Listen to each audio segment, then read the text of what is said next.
You will be shocked to know what my most read genre this year was, or last year. Can someone tell me, do you like go on your Goodreads and just scroll the feed ever? Because I never do that. Sorry, but why are we still using Goodreads?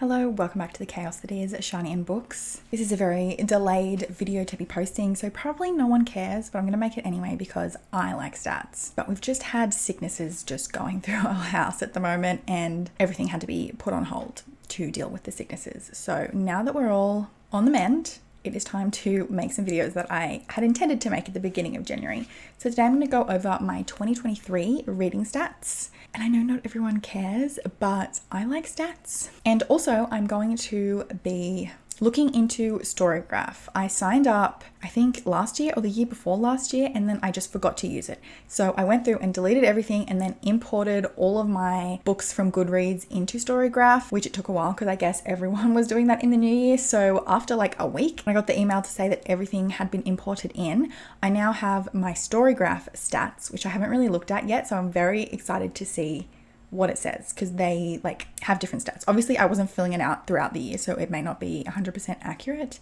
but we'll just see what happens. So in 2023, I read the most books that I've ever read in a year. I read 120 books. My Goodreads page is different because I included some picture books in my Goodreads yearly thing, but then I didn't count them in my reading journal. So this stat for 120, that is from my reading journal. But actually in the new year, I think I am going to include picture books, which I know some people will be like, that doesn't count. But if I am reviewing it, like if I'm reading it with like a critique mind, because if you saw my goals video, I would like to write my own picture book. I don't know if I would ever publish it, but I would like to write my own picture book. So some of the picture books that I had on my Goodreads is because I was reviewing them. So I feel like if I'm reading a picture book with the review mindset, then I'm going to count it towards my reading goal, maybe. I don't know. Let me know what you think. Because I know there's always the debate of like, that's not real reading.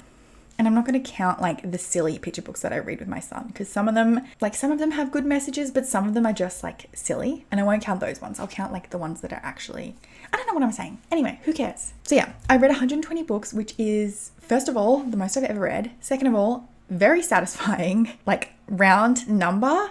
Also, there's 12 months, so that obviously averages out to about 10 books per month, which does seem about right. I will put up the graph of my monthly books. So some months like August and November, I read a lot of books. Some books like May and June, I read less, but it all averages out to around 10 books per month, which is great. The book totaled up to 40,696 pages, which brings my average daily pages to 111, which again, is just a great like number.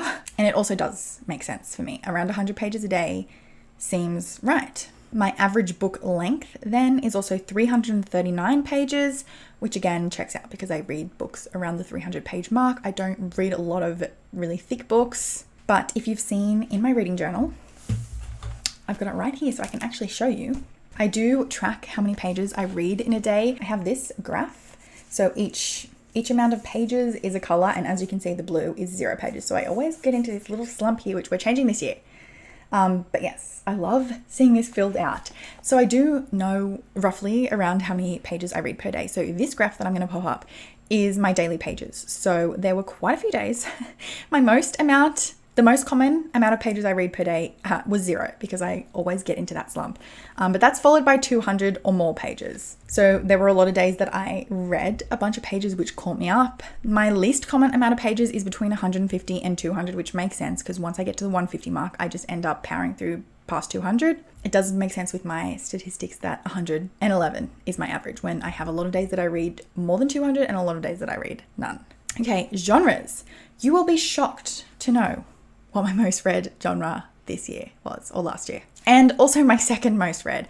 If I was to ask you, what do you think was my most read genre? I'm sure you're going to say fiction, like general fiction, literary fiction. And you would be incorrect, because with 25.8% of my books read being in the genre of romance.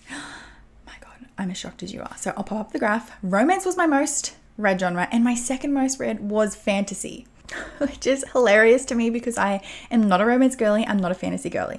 But romance was 25.8%, fantasy was 22.5%, and I think that's because of all the Cassandra Clare books I was reading. I reread what I'd read of the Mortal Instruments, and I'm trying to continue on. So to be honest, that is kind of what contributed to that, but I am trying to branch out and read more fantasy. After that, lit fic or general fic is 15%, mystery 9.2%, horror 6.7%, and then we have contemporary, which I guess I could have combined that with literary fiction, but then we have non-fiction, and then the two small ones are thriller and sci-fi, which they're obviously going to be the least. And for my ratings, my average rating is 3.76, which is not bad, but it's also not great. I actually give out a lot of 5 stars. 5 stars is my most common rating, but I think I gave out a fair amount of like 2 stars, which pulled it down a little bit. So 35.9% of my reading was 5-star reads. 22.2 were 4 stars,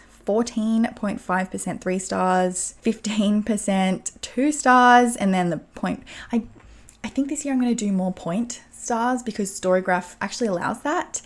I don't use 0.5 that much because you can't do it on Goodreads anyway. I would only do it every now and again if I felt a book needed a point star, but because you can do it on Storygraph, I feel like this year I might try and do point star ratings. Let me know if you just use whole numbers or if you put 0.5 stars. What am I even saying? But on Storygraph you can do 0.25 and 0.5 and 0.75.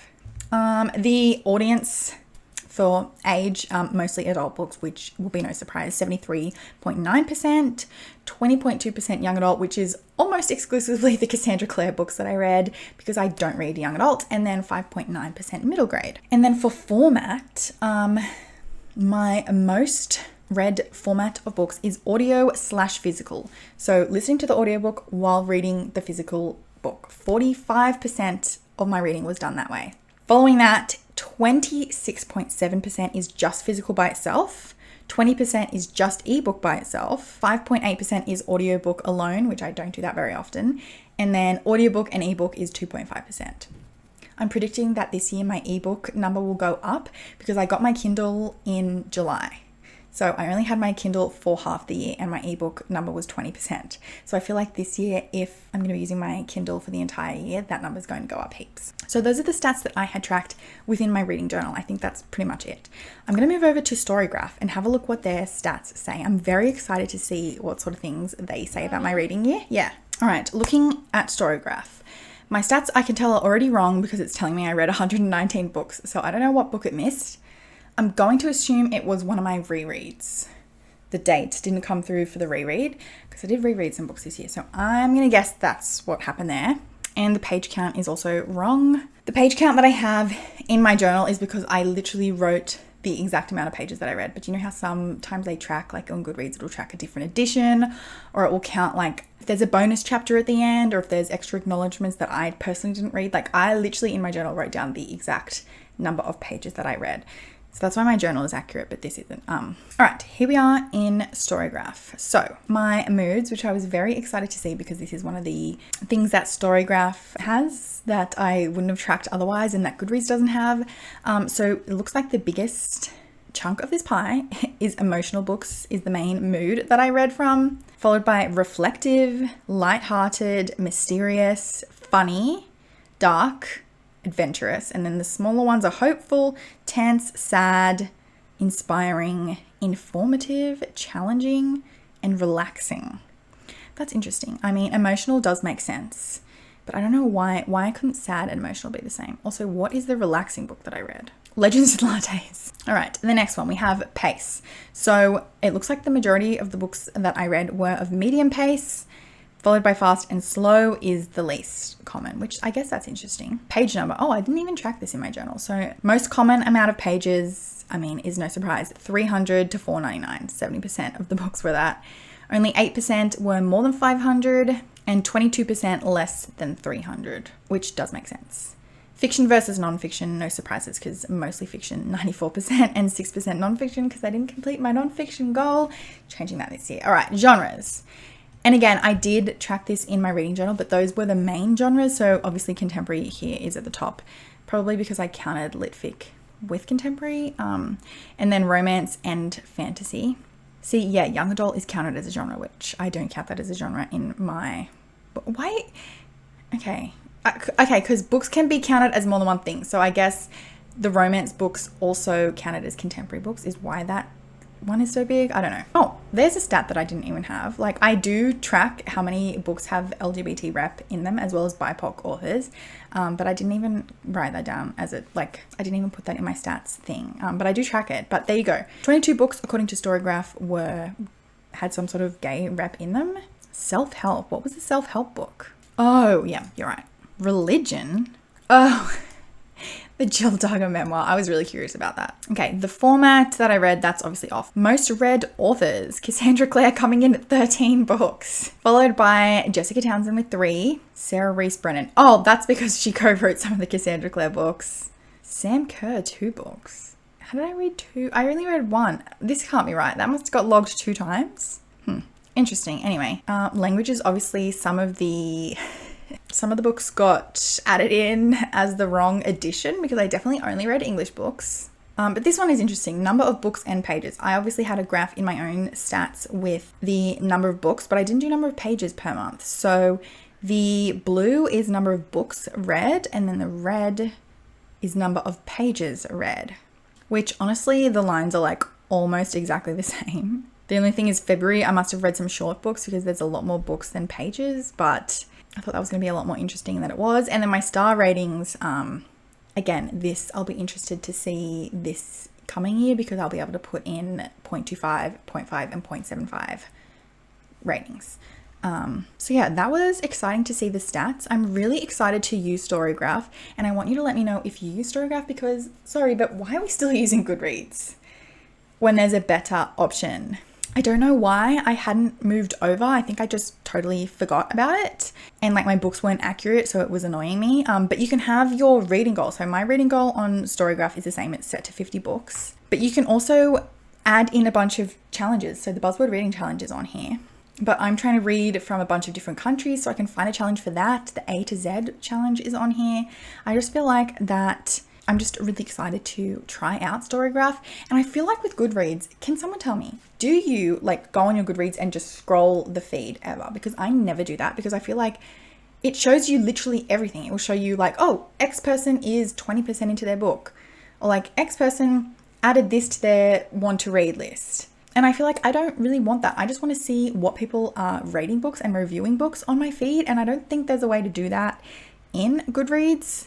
So let me know if you use Storygraph and if you think the feed is better, because I have heard that scrolling the feed is better on Storygraph because it shows you like the main things. But sometimes I do want to see when people add things to want to read because I'll see a book and be like, oh, that looks interesting. And then I'll look at it. But I just feel like the feed just gets clogged up with a bunch of people adding books to their want to read list. And I'm not seeing the updates for what people are actually reading. Like I only use Goodreads just to log the books that I've read in there. Like I just use it to track my books. I don't ever scroll. And the only reason I have people friended or I'm following people is so that when I search up a book, it will tell me like which of my friends has read it. Like that's the only reason I have friends on there or follow people on there. Like I don't do it to see their feed. So I'm really interested to see how Storygraph differs, and I will link my Storygraph if you want to add me on there, because I guess you can, I'm sure you can add friends because I think it's the same. But yeah, I'm very excited to use it in the new year. And also Goodreads is just, the website first of all is terrible, or the app. It's always like slow, it never works. We all know how the Goodreads Choice Awards have been controversial. And also it's owned by Amazon. And I think Storygraph is owned by a black woman. I could be wrong. I think it is. I need to look that up. But regardless, there's my stats for 2023. I doubt anyone's made it this far because nobody cares. We're already into January. By the time I upload this, it's probably February, but I love stats, so I still wanted to make this video. But I appreciate you if you did, and I will hopefully not be sick anymore, and I'll see you in another video.